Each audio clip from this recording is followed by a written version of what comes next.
السلام عليكم ورحمة الله تعالى وبركاته، إخواني أخواتي، نتمنى كامل تكونوا بخير وفي صحة جيدة. فيديو اليوم كما تشوفوا عبارة على بيتزا المقلاة. بيتزا تجي بنينة بنينة تسخف. أنا عن نفسي أنا تعجبني هي أخير من تاع الفور. حتى ولادي تعجبهم البيتزا تاع المقلة خير من تاع الفور. تجي خفيفة خفيفة وتجي بنينة تهبل. عن بالي معظمكم جربتوا بيتزا لكن دائما كل واحد ولمسته، كل واحد وطريقته، يعني حتى وتكون نفس الوصفة لكن دائما كل واحدة ولمستها. ان شاء الله تعجبكم طريقتي وما تندموش انكم شفتوا الفيديو، ونتمنى تتبعوه للاخير لاني عندي نصائح وعندي تدبير على كيفاه، يعني كي ما يكونش عندك مايونيز وما يكونش عندك كريمة الجبن، كيفاه تتحصلي على الفرماج هذا يكون طري كيما درت وانا. عن بالي كامل رانا أصحاب دخل محدود يعني، ونحوسوا دائما على الطرق الاقتصادية شوية، لذلك كما قلت لكم عندي تدبير لكم في الفيديو هذا.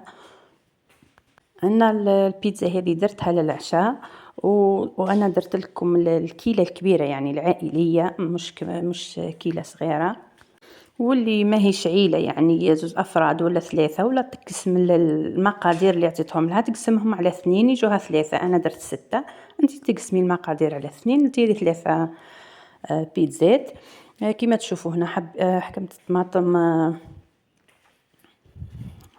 أقليته، درت له حبة ثوم كبيرة ولا 2 حبات صغار، درت له الزعتر، درت له زعتر مطحون، ما عنديش هكذاك، درت المطحون، عندي المطحون، ودرت شويه ملح طبعا، ودرت ملفه ندير كما تعرفوني انا دائما ندير في صوص طوماط، ندير الحبق، المره هذه ما عنديش، ودرت كميه قليله خلاص تاع الفلفل الكحل، طيبتهم من بعد رحيتها الطماطم. هنا المقادير اني فاتني شوي المقادير، ان شاء الله راني نكتبها لكم في صندوق الوصف. كيما شفتوا قلت لكم الكيلة هذه دير 6، يعني تقدري ديري كميه قليله تقسمي على 2. راح نسمي لك الكيلة الكبيره هذه اللي درتها 2 كيسان حليب، و 6 مغارف تاع زيت زيتون. درت زيت زيتون العادي بما انه الزيت الحر غالي، انا ندير هذا تاع التتبيله. و2 مغارف معمرين عادي مش بومبي، سكر، و2 خميره. نخليهم يطلعوا شويه هكا دقائق، انا حتى وكل ما نخليهمش يطلعوا دائما في المخبوزات يطلعوا لي عادي. حتى ندير ديريكتومون نبدا نخدم، حتى الخطوه هذه نقدر نستغنى عليها نورمال. الزيت تقدري تضيفيه في الاول ولا تضيفيه من بعد، انا ضفته ديريكتومون مع الخميره. ولا بعد ما طلعوا شويه تزيدي 2 مغارف تاع قهوه ملح، هذوك الصغار خلاص تعمريهم مليح تاع ملح، وتجيك يعني مريقله في الملح، وتضيفي باكي تاع خميره تاع حلويات، باكي كامله تضيفيها، والخميره والفارينه حسب نوعيه الفارينه. انا راني نخدم بالفارينه تاع الكامل تاع الشكاره الكبيره خلاص. هذه افضل انواع الفارينه عندنا هنا في جهتنا، متعددة الاستعمالات، لكن هي يعني تكون خير من الانواع الاخرين. ضيفي 4 كيسان، طبعا نفس الكاس اللي كيلتي به الحليب. كما قلت لكم حسب الفارينة، إذا الفارينة تاعك تشرب راح يجيك قد الكيسان، إذا ما تشربش راح تضيفي شوي، كما أنا ضفت شوي على 4 كيسان، وتخليها طرية شوي، ماهيش طرية خلاص وماهيش متماسكة خلاص، وتخليها ترتاح شوي 5 دقائق 10 حسب الجو اللي عندك في المطبخ تاعك. من بعد تقطعها 6 قطع حسب المقلة تاعك ولا الطاجين تاعك ولا الكريبير. انا الكريبير تاعي راهي كبيرة شوية،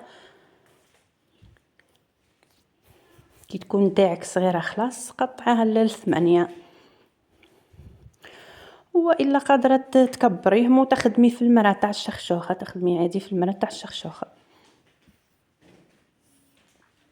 ومن بعد تخدميها بالقراص كما تشوفي.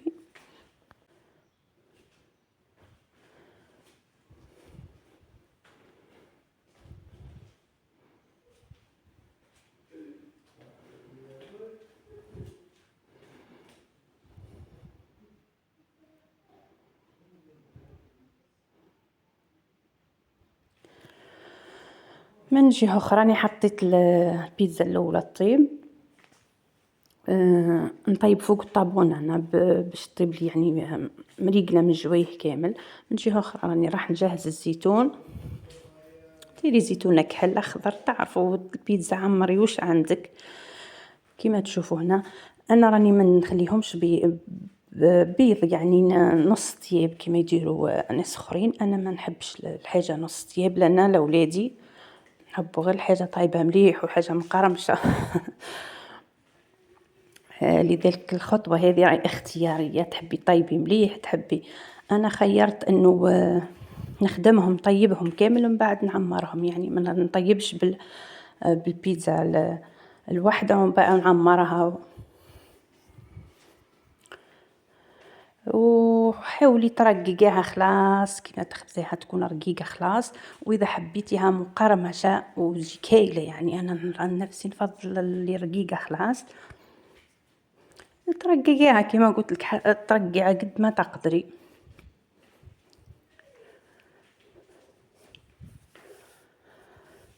وهي من الافضل كيما قلت لكم طيبوها تحمروها شوي خير، باش حتى ولادكم بعد ما يحسوش انها ياكلوا فيها عجينه ولا.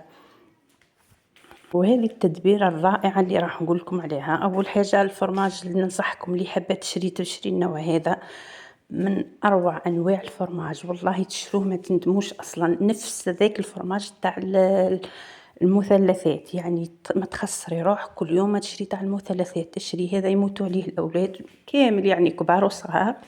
يعجبهم الجو تاعو يهبلوا ما يديرش الماء.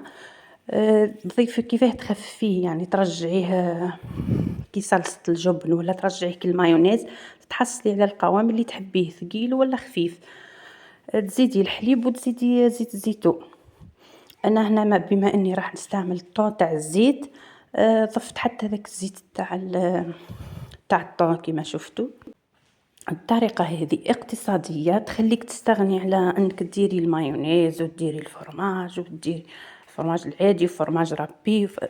بالفرماج هذا فقط تجيك بنينة تسخف.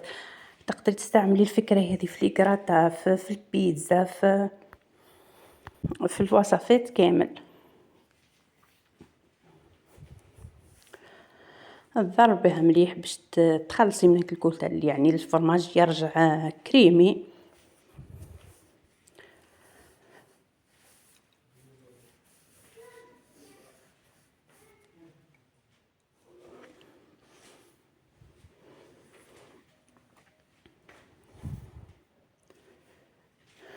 وهنا بما انه ماهيش في الفور، يعني مش راح تطيب الفوق، شويه الفلفل مانيش راح نديرو ني، شويته فوق الطابونه وقشرته.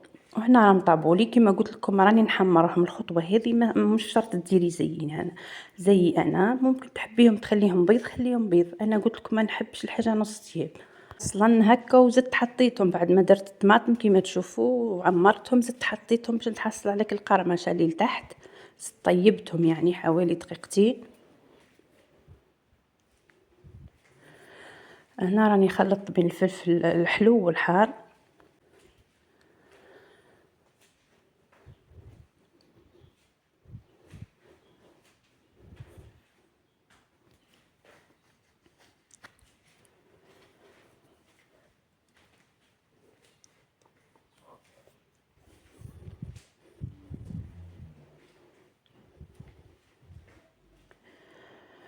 وهنا راح نحط شويه من الطون عشوائي. طبعا الطون دائما انا نحب تاع الزيت خير من تاع الطماطم، نكره تاع الطماطم يجي صامت ما يعجبنيش. ما نكثرش الطون لانه مازال عندي حبات اخرين راح نخدمهم. وحتى الفرماج هذا ندير بالمغرف عادي، ما نستعمل نجيب لابوش، ما نمسخ حوايجي اصلا، نخدم عشوائي هكا. وكما قلت لكم تقدروا تخلوا القوام